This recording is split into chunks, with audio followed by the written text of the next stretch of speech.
पश्चिम विदर्भ क्षेत्र के औद्योगिक विकास हेतु आवश्यक बिलोरा विमानतल का विकास काम काफी तेजी से हो रहा है और विमानतल पर टर्मिनल व एटीसी की इमारतें बन रही है। आगामी मार्च तक काम पूरा हो जाने का विश्वास महाराष्ट्र विमानतल विकास प्राधिकरण द्वारा व्यक्त किया गया है। साथ ही दावा किया जा रहा है कि आगामी अप्रैल माह से यहां पर छोटे विमानों की नियमित उड़ानों को शुरू करने का प्रयास किया जाएगा। हालांकि मंडल न्यूज के भरोसेमंद सूत्रों के अनुसार आगामी 15 अगस्त तक बिलोरा विमानतल से नियमित उड़ानें शुरू हो सकेंगी।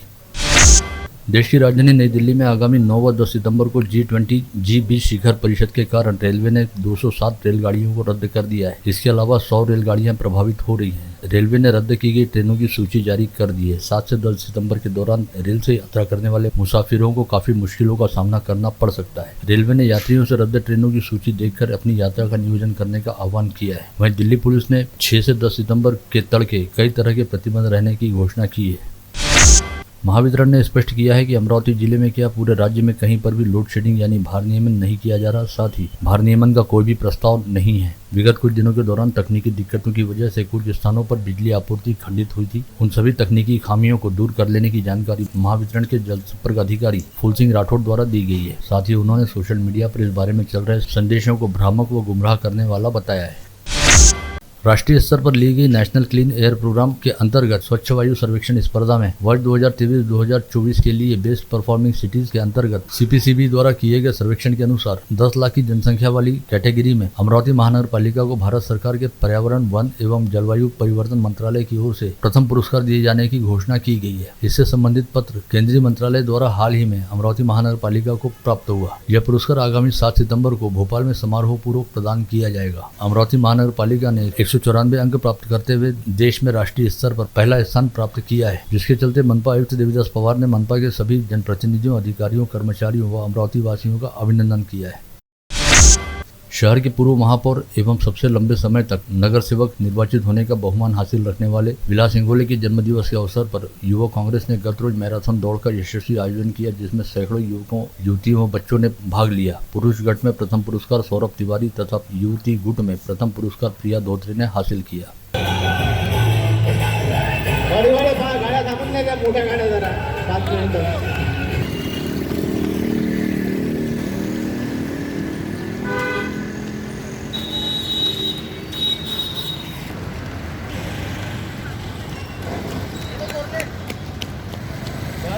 इथूनच पळतात।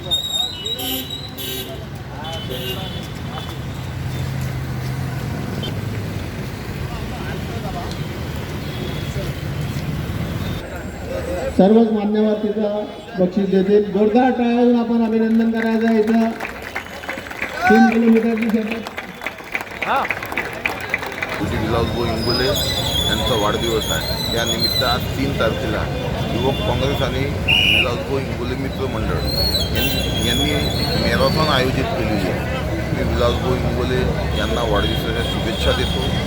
विलासभाऊ इंगोले एक असं व्यक्तिमत्व आहे की प्रत्येक अडचणीच्या माणसाला मदत करणारे, प्रत्येकासाठी धावून येणारे, कोणतीही राजकारणात कोणतीही आशा न ठेवणारे की उद्या आपल्याला काय मिळेल काय नाही त्याची आशा न ठेवता प्रत्येक गरीब माणूस असो कोणी असो, कोणत्याही पक्षाचा असो, तो अडचणीत असताना त्यांना मदत करणारे असं व्यक्तिमत्व विलासभाऊ इंगोले आहे। इसके साथ ही जनजन के नेता कहे जाते विलास इंगोले का जन्मदिवस आज विविध उपक्रमों के साथ मनाया गया। कई गणमान्य और संस्था पदाधिकारियों व विभिन्न दलों के नेताओं ने विलास इंगोले के दहिसर स्थित निवास स्थान पर पहुंचकर उन्हें बधाई व शुभकामनाएं दी। सुबह से प्रारंभ हुआ ये सिलसिला देर शाम तक चल रहा था। माझे विद्यार्थी जीवनापासूनचे मित्र आणि हा सगळा आपला परिवार आहे। तुमच्या काल हाफ मॅरेथॉन स्पर्धा आयोजित केली अनिकेत आणि त्याच्या सर्व सहकाऱ्यांनी। हे तुमचं प्रेम असंच मी ईश्वराच्या अंबा माता, एकविरा माता आणि महादेवाच्या चरणी प्रार्थना करतो की असंच तुमचं प्रेम कायम राहो। तुमचे माझ्यापेक्षा जे वयाने मोठे आहेत यांचे सगळ्यांचे आशीर्वाद मिळत राहो। आणि एक कार्यकर्ता म्हणून मी नेहमी ईश्वराला प्रार्थना करतो आणि या दोन्ही नेत्यांच्याही चरणी प्रार्थना करतो की ईश्वराने कार्यकर्त्यासारखं नेहमी मला ठेवावं आणि कार्यकर्ता म्हणून मी काम करत राहावं अशी गोमातेच्याही चरणी प्रार्थना करतो। शेगांव राहटगांव की मराठा नगरी में भाजपा विधायक प्रवीण पोटे पाटिल की विधायक निधि से निर्मित 30 लाख रुपए की सड़क का लोकार्पण रविवार की सुबह 10 बजे विधायक पाटिल के हाथों और मराठा सेवा संघ के अध्यक्ष अश्विन चौधरी की अध्यक्षता में किया गया। आज सुबह तिरुपति एक्सप्रेस से हुजूर साहिब नांदेड़ के लिए सिख भाई बहनों ने प्रस्थान किया। वहां के दर्शन पूजन कर यह जत्था हरमिंदर साहब अमृतसर भी जाएगा। जत्थे की पूरी सेवा अमरावती के एक सिख परिवार द्वारा की जा रही है, जिन्होंने अपने नाम को गुप्त रखा है। मराठा सेवा संघ की जिला शाखा ने अंतरवली सराठी गांव में मराठा आरक्षण की मांग कर रहे अनशनकर्ताओं पर पुलिस द्वारा किए गए लाठीचार्ज का कड़ा विरोध करते हुए इरविन चौराहे पर डॉक्टर बाबा साहब अम्बेडकर की प्रतिमा के सामने धरना आंदोलन किया। साथ ही मुख्यमंत्री के नाम निवेदन देकर राज्य के गृह मंत्री देवेंद्र फडणवीस का इस्तीफा लिए जाने की मांग भी उठाई। इसके साथ ही युवा कांग्रेस ने भी मराठा समाज पर जालना जिले में हुए लाठीचार्ज का निषेध करते हुए जिलाधीश को ज्ञापन सौंपा और लाठीचार्ज की घटना की न्यायिक जांच कराने की मांग बुलंद की गई। इसके अलावा छत्रपति शिवाजी महाराज मुस्लिम ब्रिगेड द्वारा जालना में हुए लाठीचार्ज का कड़ा निषेध करते हुए जिलाधीश को ज्ञापन सौंपा गया और इस मामले की न्यायिक जांच करने की मांग की गई। आजाद समाज पार्टी ने भी तीव्र निषेध जताते हुए जालना में हुए लाठीचार्ज का निषेध किया और राज्य के उप मुख्यमंत्री देवेंद्र फडणवीस को इस पूरे मामले के लिए जिम्मेदार बताया। उधर चांदू रेलवे में भी सकल मराठा समाज की ओर से उपविभागीय अधिकारी के जरिए राज्य के मुख्यमंत्री एकनाथ शिंदे के नाम ज्ञापन प्रेषित करते हुए दोषियों पर कार्रवाई करने की मांग की गई। इसके साथ ही दरियापुर में सकल मराठा समाज की ओर से जयस्तंभ चौक बनोसा से निषेध मोर्चा निकाला गया। इस मोर्चे को व्यापारियों व नागरिकों का अच्छा प्रतिसाद मिला। व्यापारियों ने अपने प्रतिष्ठान बंद रखते हुए दरियापुर बंद को समर्थन दिया। साथ ही सभी शिक्षा संस्थान भी पूरी तरह से बंद रहे। नंदगांवपेट एमआईडीसी अंतर्गत रतन इंडिया पावर प्लांट के प्रखरग्रस्त रहने वाले वाघोली निवासी करण पवार ने अपनी विभिन्न प्रलंबित मांगों की ओर रतन इंडिया पावर प्लांट के मैनेजमेंट व जिला प्रशासन द्वारा ध्यान नहीं दिए जाने से आहत होकर किसी भी समय जिलाधीश कार्यालय अथवा रतन इंडिया पावर प्लांट के सामने आत्मदाह कर लेने की चेतावनी दी है। आशा वर्कर व गठ प्रवर्तक संगठन सीटू ने जिलाधीश कार्यालय पर प्रदर्शन करते हुए हरियाणा में आशा वर्कर यूनियन के नेताओं और पदाधिकारियों को वहां की खट्टर सरकार द्वारा परेशान व गिरफ्तार किए जाने का निषेध किया। साथ ही वहां के मुख्यमंत्री के नाम निवेदन सौंपा। बडनेरा उपनगर के मनपा जोन कार्यालय में आज महाराष्ट्र नवनिर्माण सेना के शहराध्यक्ष गौरव पांडे के नेतृत्व में मनपा द्वारा बढ़ाए गए घर टैक्स के विरोध में होली जलाओ आंदोलन किया गया, जिसमें आंदोलनकारियों ने ढोल ताशे बजाकर घर टैक्स देयकों की होली जलाई और बढ़े हुए टैक्स का विरोध किया। भातकुली तहसील अंतर्गत वाकी रायपुर गांव निवासी जानराव दांदड़े नामक 76 वर्षीय किसान ने जिलाधीश को ज्ञापन सौंपते बताया कि गांव से होकर बहने वाली नदी के जलपात्र में गांव में ही रहने वाले पांडुरंग कुरवाड़े नामक व्यक्ति ने कटीली झाड़ियों को काटकर गाड़ा है, जिससे वहां अस्थायी बांध बन गया और नदी पात्र से गुजरने वाले रास्ते पर पानी भर गया। अतः यहाँ कभी भी कोई हादसा घटित हो सकता है। इस बात के मद्देनजर नदी के जलपात्र में किए गए अतिक्रमण को तत्काल हटाते हुए पांडुरंग कुरवाड़े के खिलाफ आवश्यक कार्रवाई की जाए। जय संताजी एकनाथ महाराज तेली समाज संघ द्वारा जिलाधीश के जरिए राज्य सरकार के नाम भेजे गए ज्ञापन में मांग उठाई गई कि तेली समाज के सर्वांगीण विकास के लिए श्री संताजी आर्थिक विकास महामंडल की स्थापना की जाए और तेली समाज की विभिन्न समस्याओं का निराकरण किया जाए। श्री शिवाजी शिक्षा संस्था के पूर्व अध्यक्ष द्वारा नौकरी पर रखने के लिए वर्ष 2013 में लाखों रुपए संस्था की इमारत निधि के नाम पर लिए गए, लेकिन नौकरी देने के बावजूद वेतन नहीं दिया गया, बल्कि नौकरी से निकाल देने के बाद रुपए भी वापस नहीं किए गए। इस आशय की शिकायत लगाते हुए विनोद विरुलकर ने पंचवटी चौकी से शिवाजी शिक्षा संस्था के मुख्य द्वार पर अपने परिवार के साथ भूख हड़ताल करते हुए नौकरी लगाने और रुपए वापस करने की मांग उठाई।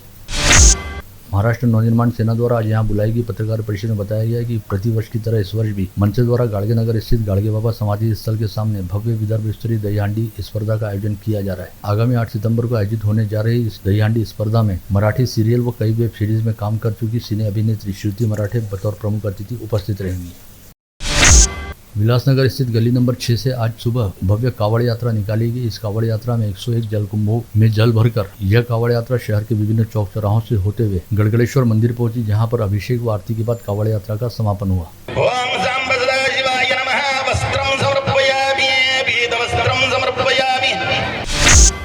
राहत सोशल फाउंडेशन ने अपनी स्थापना के 2 वर्ष पूरा होने पर एक शाम बुजुर्गों के नाम कार्यक्रम का आयोजन किया, जिसके तहत कल रविवार 3 सितंबर की शाम 7 बजे बडनेरा रोड स्थित मधुबन वृद्धाश्रम में रहने वाले बुजुर्गों को भोजन दान करते हुए मानवता का संदेश दिया गया। आगामी गणेशोत्सव में शांति व व्यवस्था की स्थिति अबाधित रहे, इसके लिए सिटी कोतवाली पुलिस स्टेशन में गणेश मंडल पदाधिकारियों की बैठक वरिष्ठ पुलिस अधिकारियों की उपस्थिति में ली गई। इस अवसर पर मंडल के पदाधिकारियों के साथ गणेशोत्सव के दौरान आने वाली समस्याओं को लेकर चर्चा करते हुए उपायों के बारे में विचार विमर्श किया गया। साथ ही आवश्यक दिशा निर्देश भी जारी किए गए। विगत 1 सितंबर की दोपहर मुर्शी शहर के शिवाजी नगर स्थित कापसे परिवार के घर में दीवान बेड बॉक्स से नीलिमा गणेश कापसे व आयुष गणेश कापसे नामक मां बेटे की सड़ी गली लाशें बरामद हुई थी। इस मामले में मुर्शी पुलिस ने ग्रामीण अपराध शाखा पुलिस के साथ संयुक्त रूप से कार्रवाई करते हुए नीलिमा कापसे के बड़े बेटे सौरभ कापसे को तेलंगाना राज्य के हैदराबाद शहर से गिरफ्तार करने में सफलता प्राप्त की, जिसके बाद आरोपी सौरभ कापसे ने बिना नानुकुर किए अपना अपराध कबूल कर लिया। साथ ही पुलिस को अपने कृत्य से संबंधित पूरी कहानी भी बताई। सौरभ ने बताया कि वह विगत 3 माह से अपने मां और छोटे भाई को मौत के घाट उतारने की योजना बना रहा था और दोनों को किस तरह से मौत के घाट उतारा जाए इसका तरीका भी उसने यूट्यूब व गूगल के जरिए खोजा था। सौरभ कापसे के मुताबिक उसे अपनी मां के चरित्र को लेकर संदेह था, जिसे आए दिन उसका झगड़ा हुआ करता था और छोटे भाई द्वारा मां का साथ दिया जा रहा था, जिसकी वजह से वो अपने छोटे भाई को लेकर भी गुस्से में था। विगत 31 अगस्त को फ्रेजरपुरा पुलिस थाना क्षेत्र अंतर्गत पिंपलखुटा गांव के पास जंगल परिसर से कई दिनों से लापता विलास कोठे की जमीन में गाड़ी गई लाश बरामद हुई थी। इस मामले की जांच करते हुए फ्रेजरपुरा पुलिस ने सुमित कावरे नामक आरोपी को हिरासत में लिया था, जिसके द्वारा दी गई जानकारी के आधार पर जगदीश वाखड़े व सतीश धर्मे को पकड़ा गया। वहीं अब इस मामले के मुख्य आरोपी सुरेंद्र कुमार ठोसर को गिरफ्तार करते हुए पुलिस ने इस बात का पर्दाफाश किया कि सुरेंद्र ठोसर ने जगदीश वाखड़े को विलास कोठे की हत्या करने के लिए 40,000 रुपए की सुपारी दी थी और जगदीश वाखड़े ने अपने 2 साथीदारों सुमित कावरे व अविनाश धर्मे के साथ मिलकर 3 अगस्त को विलास कोठे की पिंपलकुटा के गार्डन क्षेत्र में ले आकर गला घोटते हुए हत्या की थी और उसके शव को पेड़ के नीचे गड्ढा खोदकर उसमें गाड़ दिया था। इस आशय की जानकारी आज यहाँ बुलाई गई पत्रकार परिषद में शहर पुलिस उपायुक्त सागर पाटिल द्वारा दी गई। वर्धा जिले की कारंजा घाड़गे तहसील अंतर्गत नारागांव स्थित यादवराव केचे आश्रमशाला में रक्षाबंधन वाले दिन चिखलदरा तहसील के डोमा गांव निवासी शिवम उइके नामक 13 वर्षीय विद्यार्थी की गद्दों के ढेर के नीचे से लाश बरामद हुई थी। शिवम उइके के सिर पर चोट व खून के निशान थे।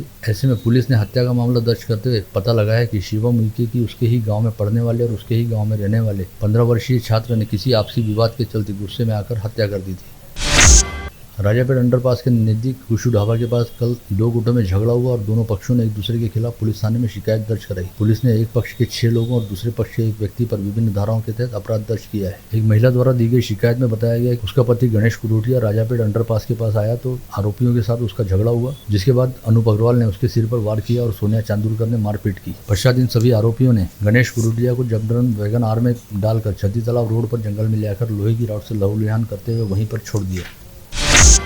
सराफा बाजार में शनिवार को उत्पात मचाकर 1 दर्जन से अधिक लोगों और बच्चों को घायल करने वाले बंदरों की जोड़ी को वन विभाग ने आखिरकार रविवार की सुबह बेहोश करते हुए रेस्क्यू किया। सराफा मच्छी साथ में तुलजागिर वड़ा के बाहर पेड़ के बाहर इन बंदरों ने डेरा जमाया था। साथ ही परिसर में कई दुकानों और घरों में जाकर नागरिकों पर हमला भी किया था। विगत 24 घंटों के दौरान अमरावती जिले सहित यवतमाल जिले के वनी में हुई 3 अलग-अलग घटनाओं में 5 लोगों की पानी में डूब जाने की वजह से मौत हुई। ये हादसे सालवर्डी के हाथीडोह, मुर्शी के अपर वर्धा बांध व वनी तहसील के वांजरी परिसर में पानी से भरी खदान में घटित हुए। सालबर्डी में अपनी दिवंगत भाभी का अस्थि विसर्जन करते हुए ब्रह्मानंद गुड्डाने नामक व्यक्ति की हाथीडोह में डूबकर मौत हो गई, जिसका शव मध्य प्रदेश की सीमा में गड़गा नदी से बरामद हुआ। मोर्शी के रामजी बाबा नगर में रहने वाले 35 वर्षीय त्रिशाल महल्ले नामक युवक का शव भोईपुरा खेत परिसर स्थित अपर वर्धा बांध से बरामद हुआ। बांध में मच्छीमारी करने वाले मछुआरों की सहायता से मोर्शी पुलिस के दल ने शव को बांध के पानी से बाहर निकाला। उधर यवतमाल जिला अंतर्गत वांजरी गांव की खदान में भरे पानी में तैरने हेतु उतरे 3 दोस्तों की गहरे पानी में डूब जाने की वजह से मौत हो गई। जानकारी मिलते ही वनी पुलिस का दल मौके पर पहुंचा और तीनों शवों को खदान के पानी से खोजकर बाहर निकाला गया। आज दोपहर करीब 12:30 बजे के दौरान इरविन अस्पताल परिसर के पार्किंग स्थल पर स्थित डीपी में शॉर्ट सर्किट होने से काफी बड़ा धमाका हुआ। धमाके के साथ ही आग की लपटें और चिंगारी उड़ने से डीपी क्षेत्र के आसपास मौजूद सूखी झाड़ियों में बुरी तरह आग लग गई। खबर मिलते ही इरविन अस्पताल के सुरक्षा कर्मियों ने तुरंत आग बुझाने के यंत्र से आग पर काबू पाया।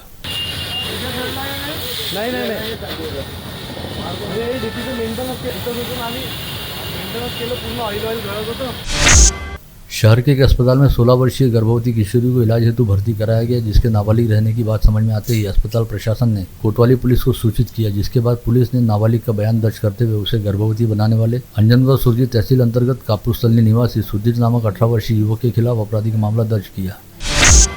दरियापुर शहर के साईनगर आशादीप कॉलोनी स्थित एक घर में 3 युवकों व 3 युवतियों को अश्लील हरकतें करते हुए दरियापुर पुलिस ने रंगे हाथ पकड़ा। इस समय घर का मालिक मौका पाकर वहां से भाग निकला। आप देख रहे थे मंडल न्यूज बुलेटिन। हमारे चैनल को लाइक करें, शेयर करें और हाँ, सब्सक्राइब करना ना भूलें। कल होगी आपसे फिर मुलाकात, तब तक के लिए धन्यवाद।